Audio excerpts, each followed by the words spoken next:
कला क्षेत्रमा नृत्य गायन र वाद्यवादनमा लागेका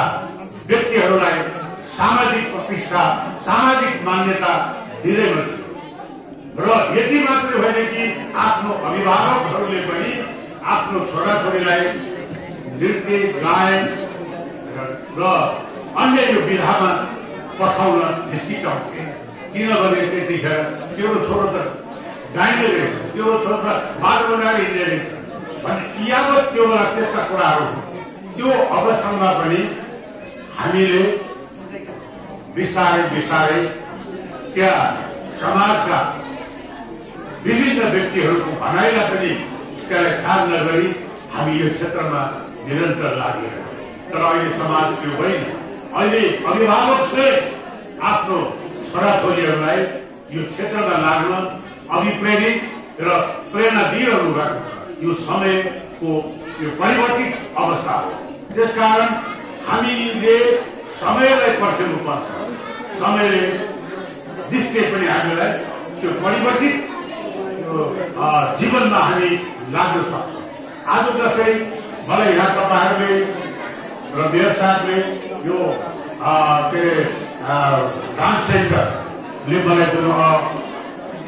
सम्मान गर्नुभयो यसले मलाई अझै अघि पनि मैले मेयर साहब र मान्यज्यूलाई भने मलाई केही गर्ने र केही समाजमा गर्ने मेरो प्रेरणा मलाई जागेको छ म अघि भर्खरै मेरो कार्यक्रम सञ्चालक प्रभाकर देवजीले भन्नुभयो ज्येष्ठ नागरिक राष्ट्रिय ज्येष्ठ नागरिक महासंघको म 2 कार्यकाल केन्द्रीय अध्यक्ष भए ज्येष्ठ नागरिकहरूको अवस्थालाई ज्येष्ठ नागरिकले सम्मानजनक बाँच्ने अधिकार समाजलाई दिनुपर्छ र सरकारले पनि यसलाई समुन्नत त्यस्तो ज्येष्ठ नागरिकहरूको लागि केही न केही गर्नुपर्छ भन्ने यो अभियानमा म जुटिरहे लागिरहे आज सरकारले पनि ज्येष्ठ नागरिकहरूको लागि कमसे कम सामाजिक सुरक्षा भत्ताको हिसाबले 4,000 रुपियाँ दिइरहेछ त्यसले त्यो ज्येष्ठ नागरिकहरूको धेरै अवस्थालाई सुधारेको छ तर म अहिले मेयर साहब हुनुहुन्छ यहाँ किन ज्येष्ठ नागरिकहरूको अवस्थाको लागि निश्चय पनि नगरपालिकामा पनि छुट्टै अलगै बजेट पनि होला यहाँका ज्येष्ठ नागरिकहरूको अवस्था भन्दा पनि ज्येष्ठ नागरिकलाई लालन पालन गर्ने र ज्येष्ठ नागरिकहरूको समुन्नत उनीहरूको विकास गर्नको लागि उनीहरूको घर परिवारले कस्तो गरिरहेछ के गरिरहेछ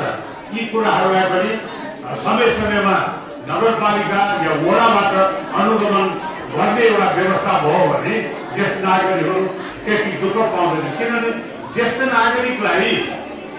पनि थाहा हुँदैन आफ्नो परिवारलाई उनीहरूको सँगसँगै ज्येष्ठ नागरिकहरूलाई एउटा बिर्सिने रोग पनि लाग्छ त्यसलाई एल्जाइमर लाग्छ तर घरको परिवारलाई त थाहा हुँदैन उसले बिर्सेको अनि छोरा र बुहारी या छोराले लहितमा आमालाई समयमा खाना खुवाऊ आमालाई हेरचाह गर भन्ने कुराहरू त भइरहन्छ तर छोरा अफिसबाट आउँदाखेरि आमालाई आमा खाना खायो खाना खाएकै छैन अनि बुहारीले भर्खर खाना दिएको थिए अब खाएको छैन भने यस्ता कुराले घर कलह पनि हुन्छ त्यस कारण यस्तो कुरा सायद उसलाई बिर्सिने रोग पो लाग्यो कि यसलाई पनि विचार गर्ने कुराहरू हाम्रो नगरपालिकाबाट अनुगमन गर्ने कुराहरू हो र यति भन्दै आजको यो नृत्य प्रतियोगितामा सहभागी हुन आउने सबैलाई मेरो शुभकामना छ जय होस् हामी सबको जय होस् धन्यवाद।